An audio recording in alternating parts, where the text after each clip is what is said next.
स्त्रियों की कहानी आपको आशीष देगी। पहली स्त्री जिसकी कहानी बताना चाहता हूं, यह लगभग आज से सन 177 में फ्रांस में एक जगह जिसका नाम लियोन्स और उसी के बगल में थोड़ी दूर पर एक जगह वियना, ये दोनों प्रभु यीशु मसीह के वचन को ग्रहण करने वाले शहर थे। और जैसा मैंने पॉलीकार्प की स्टोरी बताई थी, पॉलीकार्प ने अपने एक शिष्य को, पोंथिमस को, फ्रांस में भेजा था कि जा करके वहां सुसमाचार सुनाए, और लियोन्स के और वियना के लोगों ने सुसमाचार को ग्रहण किया था। लेकिन जैसे जैसे राजा को, शासक को, रोम का पूरे उस पर राज्य था, फ्रांस पर भी राज्य था, जैसे ही शासक को यह पता चला कि ये वो लोग हैं जो उसके सामने धूप नहीं जलाते और उसको ईश्वर के समान नहीं मानते, तो ये आज्ञा निकाली गई कि क्रिश्चियन कहलाने वाले लोग अगर मेरी इबादत नहीं करें या मेरे सामने धूप बत्ती नहीं जलाएं तो उनसे पूछा जाए आखिरी बार, और फिर उनको टॉर्चर करके उनको मृत्यु दंड दिया जाए। यह बात पूरे लियोन्स में फैल गई और बहुत से लोगों को सताया जाने लगा। एक दासी थी, ऐसा समझा जाता है कि वो एशिया माइनर से, टर्की के आसपास के इलाके से फ्रांस के उस इलाके में गई थी और किसी मालकिन के साथ रह करके काम करती थी। इसकी मालकिन विश्वासी थी। इस विश्वासी मालकिन ने इसके साथ परमेश्वर का वचन बांटा था और इस स्त्री ने परमेश्वर के वचन को ग्रहण किया था। और इस स्त्री का नाम था ब्लेंडीना। ब्लेंडीना एक जवान लड़की थी और प्रभु यीशु मसीह पर विश्वास करने लगी थी। जब इसकी मालकिन को सताया गया तो इसको भी पकड़ा गया। जब इसको भी पकड़ा गया तो इसके सामने भी एक ऑफर रखा गया, एक बात रखी गई कि अगर तुम इनकार कर दो प्रभु यीशु मसीह का और तुम हेरोदेस के सामने धूप बत्ती जलाओ और कैसर की दुहाई दो या कैसर को ईश्वर मान लो तो तुम बच जाओगी, नहीं तो तुमको सजा दी जाएगी। उसने कहा, मैं एक क्रिश्चियन हूं, मैंने प्रभु यीशु मसीह को ग्रहण किया है। लोगों ने उसके ऊपर बहुत जोर डालने की कोशिश करी कि तू यहां सिर्फ कमाने के लिए आई है, मेहनत करने के लिए आई, क्यों अपनी जान की जोखिम उठा रही हो? पर उसने कहा, नहीं, मैंने प्रभु को पाया है, मैं उसको छोड़ नहीं सकती। आपको बताना चाहता हूं उस समय का टॉर्चर कितना भयंकर हुआ करता था। जो बिशप थे उस समय के, बिशप पोंथिमस को उस समय बहुत टॉर्चर किया गया। और टॉर्चर मालूम क्या किया गया?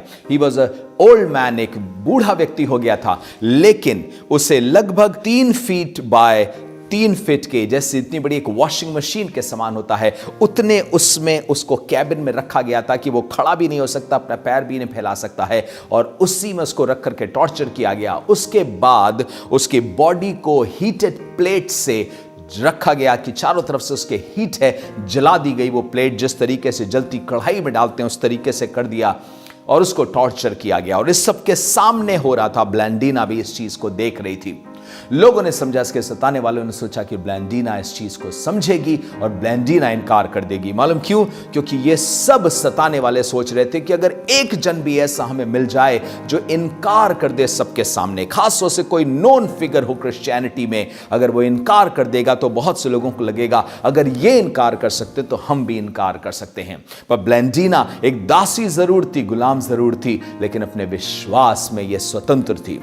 अपने विश्वास की वजह से ये मजबूत थी और पूरे लियोन्स में इसको जाना जाता था विश्वासिनी के रूप में। इसको जब देखा कि वो नहीं मान रही है, तब उसके साथ एक काम किया, उसे एक खंबे पर लटका दिया और खंबे पर लटका करके उसको खींचा गया और खंबे पर लटका दिया गया कि इसकी हड्डी अलग होगी, और जानवरों को, शेरों को, लेपर्ड्स को, लायंस को, इन लेपर्ड्स को छोड़ दिया गया कि वो उसके पास पहुंच करके उसे खा जाएंगे और उसको भागने का भी मौका नहीं मिलेगा। उसे खंबे से बांध दिया। लेकिन आपको बताना चाहता हूं क्या हुआ। शेर आए, लेपर्ड आए और आसपास उसके खड़े रहे, आसपास उसको सूंघते रहे और बैठ गए और इधर उधर चले गए। एक भी जानवर ने इसको नहीं छुआ। जब एक भी जानवर ने इस दासी को नहीं छुआ तो वो सताने वाले परेशान हो गए, क्योंकि आज तक जानवरों ने ऐसा किसी के साथ नहीं किया था। और यह स्त्री बच गई। लेकिन जितने विश्वासी थे वो ये समझ गए कि परमेश्वर ने उसको किसी और समय के लिए रखा है ताकि परमेश्वर अपनी महिमा उसके द्वारा ले। इसके बाद भी सताने वालों ने हिम्मत नहीं हारी। उसको फिर जलती प्लेट से दोनों तरफ से उसको दबाया गया कि किसी तरह से ब्लेंडीना मान जाए। लेकिन ब्लेंडीना ने कहा, मैं प्रभु यीशु मसीह का इनकार नहीं कर सकती। उसे जलते तवे पर रख दिया गया कि किसी तरह से जल करके वो हटेगी, लेकिन वो उसी पर लेटी रही। और उसके बाद जब उसे हटाया गया तो उसे किसी तरीके से मृत्यु की कोई गंध नहीं थी और जलने की कोई गंध नहीं थी। लोग कहते थे उस समय के, उसके सताने वालों का यह कहना था, हमने किसी स्त्री को इतना टॉर्चर पा करके भी इतना खरे नहीं देखा है। इसके बाद एक समय आया जब उन्होंने देखा कि कुछ नहीं बन पड़ रहा, तब इसको जाल में बांध करके जंगली सांडों के सामने फेंक दिया। 177 में उसने अपने यीशु मसीह के लिए जान दी, और पर जान देने से पहले वो सब लोगों के सामने पहुंची और चिल्ला चिल्ला कर उस नेट में से चिल्ला चिल्ला करके कह रही थी, मैं यीशु मसीह की हूं और यीशु के पास जा रही हूं। जितने विश्वासी हैं मेरे सताव से हिम्मत ना हारें। आपको मालूम है शासक क्यों डर गए, शासक क्यों घबरा गए? उसके बाद भी शासकों में से एक शासक हुआ डायोक्लीशियन। डायोक्लीशियन ने 284 सन के आसपास एक बात ऑब्जर्व करी कि हम जितने लोगों को अरीना में ला करके ढेरों के सामने उनको टॉर्चर करते हैं कि वो मर जाएं, उतने ही नए विश्वासी उनमें से खड़े हो जाते हैं। और तब डायोक्लीशियन जैसे जन ने हिम्मत हार गया कि अब इनको टॉर्चर नहीं करेंगे, क्योंकि 1000 को अगर वो पूरे महीने भर में सबके सामने टॉर्चर करके मारते हैं तो अगले 1000 उन्हीं लोगों में से जो आज टॉर्चर देखने के लिए खड़े हैं उस अरीना में विश्वासी बन जाते हैं। आपसे कहना चाहता हूं, ये विश्वासी कुछ अलग मिट्टी के बने होते हैं। इनके विषय में जो कहा गया है वो ये है कि विश्वासियों का जो खून है जो बहाया जाता है वो बीज के समान है और वो फसल लेकर के पैदा होता है। इसलिए एक विश्वासी इधर मरता था और ढेर से विश्वासी खड़े हो जाया करते थे। ये जीवते परमेश्वर के सामर्थ के साथ होता था। पर यहीं पर कहानी खत्म नहीं हो गई। 177 की ब्लेंडीना की स्टोरी को सब जगह बताया जाने लगा, सब जगह कलीसियाओं में उसकी चर्चा होने लगी कि किस तरह से वो टॉर्चर करी गई लेकिन विश्वास में खड़ी रही। अब बताना चाहते हैं, सन 203 में, लगभग आज से 1817 साल पहले, सन 203 में अफ्रीका, नॉर्दर्न अफ्रीका में एक कार्थेज नाम का एक शहर था। वहां पर 2 लड़कियां जिन्होंने यीशु को ग्रहण किया। ये दोनों शादीशुदा थीं। एक की उम्र 22 थी जिसका नाम परपेचुआ था, और फेलिशिया जिस दूसरे का नाम था। और ये दोनों ने विश्वास किया। ये दोनों विश्वास करके प्रभु में बढ़ती गईं। जो परपेचुआ थी उसके पास एक संतान भी थी। जब ये विश्वास में बढ़ रही थी और शिक्षा ले रही थी कि बपतिस्मा प्राप्त करके प्रभु यीशु मसीह की सेवा करेंगे, प्रभु यीशु मसीह के काम को करते रहेंगे, जब वो शिक्षा ही ले रही थी, एक छोटा भाई भी परपेचुआ का था, वो भी शिक्षा ले रहा था, क्योंकि उसकी मां विश्वासी नहीं थी पर पिता विश्वासी नहीं था। जब ये शिक्षा ले ही रहे थे तब ये बात उड़ने लगी कि अगर परपेचुआ ने भी यीशु मसीह का इनकार नहीं किया तो परपेचुआ को भी इसी तरीके से टॉर्चर करके मार डाला जाएगा। उसके पिता उसके पास आए, हाथ जोड़ करके कहने लगे, तुम बात मान लो, कृपा करके मेरी बात मान लो। उसने कहा, नहीं पिताजी, मैं अपने यीशु मसीह को नहीं छोड़ सकती जिसने मेरे लिए जान दी, मैं उसको कैसे बेवफाई कर सकती हूं। उसके पिता ने कहा, नहीं बेटा, हम तुम्हें खोना नहीं चाहते। उसकी बेटी ने कहा, मैं परमेश्वर को खोना नहीं चाहती। ये बात चलती रही। बाप गुस्सा हो गया। बाप ने उस पर गुस्सा किया, हाथ उठाया, उसे मारा, और वो बेटी मां की इजाजत लेकर के वो अलग चली गई और अपने बच्चे के साथ रहने लगी। ऐसा समझा जाता कि उसका पति या तो मर चुका था या उसके विश्वास के कारण उसको छोड़ करके जा चुका था। और परपेचुआ को एक दिन पकड़ा गया और पकड़ करके बोला गया, अगर तुम विश्वास में बनी रहोगी यीशु मसीह के प्रति तो तुमको भी इसी तरीके से मार डाला जाएगा। उसकी फ्रेंड को भी ये बात बोली गई और तब टॉर्चर देने के लिए उसके बच्चे को उससे अलग कर दिया गया।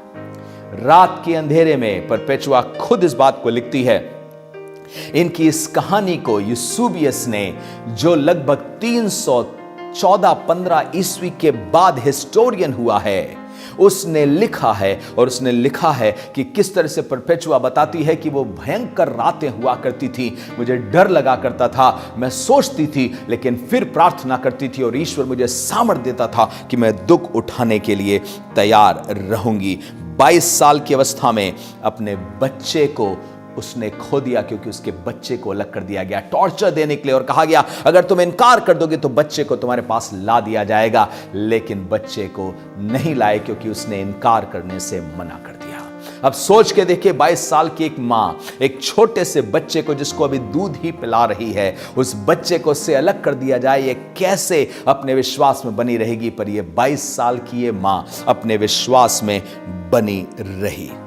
एक दिन उसके पिता ने कहा, तुम क्यों नहीं समझती कि तुम मेरी बेटी हो, तुम परपेचुआ हो, तुम उससे निकल आओ, क्यों उसमें जा रही हो? ये यहूदियों के इस गुरु को क्यों मान रही हो? उसने कहा, पिताजी वो एक पानी का जग देख रहे ना? बोले, हाँ देख रहा हूं। क्यों? उसको क्या कहते हैं? उसने कहा, उसे मिट्टी का जग बनाया गया है, उसे मिट्टी का जग कहते हैं। उसने कहा, पिताजी आप और किसी नाम से तो उसे नहीं पुकारेंगे ना? उसने कहा, क्यों, मैं और किसी नाम से उसे क्यों पुकारूंगा? उसने कहा, उसी तरीके से मैं क्रिश्चियन हूं और मैं किसी और नाम से जानी नहीं जा सकती। ये मेरे अंदर की सच्चाई है कि मैं यीशु मसीह पर विश्वास करती हूं और मैं किसी और सच्चाई को जान नहीं सकती, ना मैं उस सच्चाई को ग्रहण कर सकती हूं। आपको बताना मांगता हूं, फेलिसिटी या फेलिसिया उस और परपेचुआ को रख दिया गया।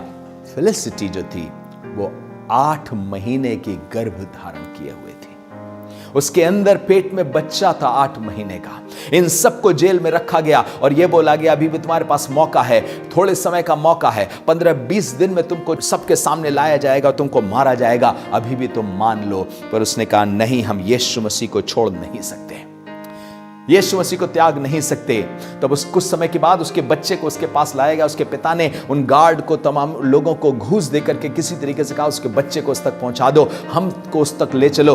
पिता उससे मिलने आते थे, उसके पैरों पर गिर पड़े और बोले, बेटा ये यीशु नाम से इनकार कर दो और फिर से तुम्हें जीवन मिलेगा। उसने कहा, पिताजी मुझसे ऐसी बातें मत बोलिए, मैं अपने यीशु का इनकार नहीं कर सकती। लोगों ने उससे कहा, तुम्हारे बच्चे को फिर से छीन लिया जाएगा। उसने कहा, मैं अपने उद्धारकर्ता को छोड़ नहीं सकती।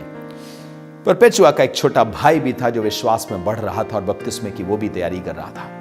इन लोग ने आपस में प्रार्थना करी।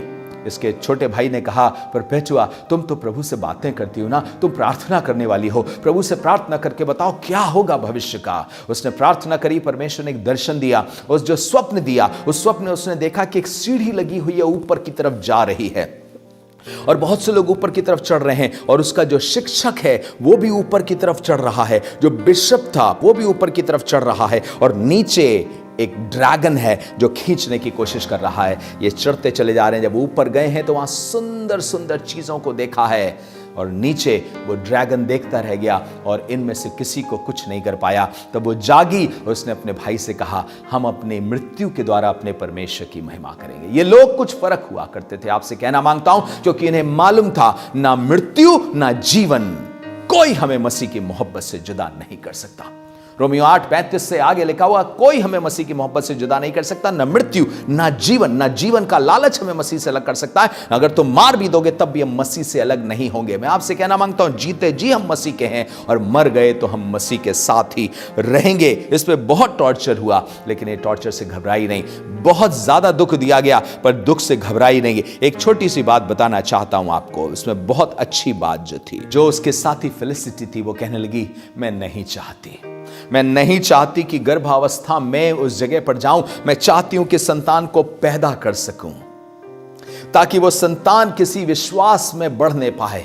और हुआ कुछ यूं कि राजा की आज्ञा से ये जो सताव था टाल दिया गया। मालूम कब? 1 अगस्त के लिए, क्योंकि वो रोम के सेलिब्रेशन का दिन था और 1 अगस्त से ठीक 2 दिन पहले फेसिलिटी ने अपने बेटे को जन्म दिया और फिर वो एक क्रिश्चियन के द्वारा पाला गया बच्चा वो बड़ा होकर के परमेश्वर के काम को करने लगा। पर आपसे बताना मांगता हूं, उनकी प्रार्थना को सुना गया और प्रार्थना सुन करके परमेश्वर ने दया किया। और आपको बताना चाहते हैं, पागल साणों के सामने छोड़ दिया गया कि वो उठा करके इनको पटक रहे थे। और परपेचुआ के लिए कहा जाता है, वो उठती थी, अपने वस्त्रों को ठीक करती थी और अपने बालों को बांधती थी और सबसे चिल्ला चिल्ला के कहती थी, यीशु मसीह पर विश्वास करना छोड़ना नहीं, वो उद्धार करता है, वो तुम्हारे संग रहेगा। आपको बताना चाहते हैं, वो चिल्ला चिल्ला के कहती थी, हमारी सफरिंग से हिम्मत मत हारना, इसके बाद एक अनंत जीवन, इसके बाद महिमा का जीवन है। वो अपने बाल बांधती थी, मालूम क्यों? ये दिखाने के लिए उस जमाने में खुले बाल शोक की निशानी थे और बंधे हुए बाल सज्जित सुसज्जित स्त्री की निशानी थे और वो मरना चाहती थी शोक करते हुए नहीं, पर अपने यीशु की महिमा में आनंद के साथ मरना चाहती थी। जब लोग आ रहे थे, चिल्ला रहे थे, तो ये चिल्ला चिल्ला के हंस हंस के बता रही थी, आज हमें हमारे परमेश्वर से मिलने का समय आ गया है। एक पद आपको बताना चाहता हूं, प्रेरितों के काम उसके 5वें अध्याय में 40 पद से ऐसा लिखा है, तब उन्होंने उसकी बात मान ली और प्रेरितों को बुलवा के पिटवाया और यह आदेश देकर छोड़ दिया कि यीशु के नाम से फिर कोई बात न करना। वे इस बात से आनंदित होकर महासभा के सामने चले गए कि हम उसके नाम के लिए अपमानित होने के योग्य तो ठहरे। हम उसके नाम के लिए अपमानित होने के योग्य तो ठहरे। इन्हें समझ में आया ये भी एक क्वालिफिकेशन है, ये भी एक योग्यता है कि अपने यीशु के लिए दुख उठाना, अपने यीशु मसीह के लिए अपमानित होना। और ये फेलिसिटी और परपेचुआ और ब्लैंडीना, ये तमाम स्त्रियां इस बात को जानती थीं कि दुख उठाना यीशु मसीह के लिए हमारे लिए एक महिमा का कारण है। मेरी प्रार्थना है आप समझें, हमें बहुत क्लेश उठा के परमेश्वर के राज में बढ़ना है और चलना है। अगर आप छोटी छोटी चीज़ों से हिम्मत हार जाते हैं, उसने ये कह दिया चर्च में, उसने ये कह दिया चर्च में, वो ऐसा कह रही, चर्च में ऐसा कह रही है, तो आपसे कहना मांगता हूं, आज परपेचुआ आपसे कह रही, इसी बात से आप हिम्मत हार रहे हैं, इसी बात से निराश हो रहे हो कि तुम्हारे पास पैसों की कमी हो गई, तुम्हारे साथ उसने ऐसा किया। हमने अपने विश्वास में खड़े होकर के गवाही दी थी, तुम भी अपने विश्वास में स्थिर रहो। आप भी ये कहिए, प्रभु तेरे नाम के लिए दुख उठाना पड़े तो हमारे लिए सम्मान की बात है। God bless you. प्रभु आपको बहुतायत से आशीष दे। प्रभु में बढ़ते रहें, इस कहानी से आपको बरकत मिले। आमीन। I hope you are blessed by our episodes. We would request you to subscribe and like and press the bell icon if you want to be notified. अगर आप चाहते हैं कि आपके पास ये संदेश पहुंच जाए समय पर, तो आप ज़रूर से बेल आइकन भी दबा सकते हैं। ज़रूर से किसी के साथ शेयर करें अगर आपको बरकत मिली है तो। God bless you and God multiply your blessings.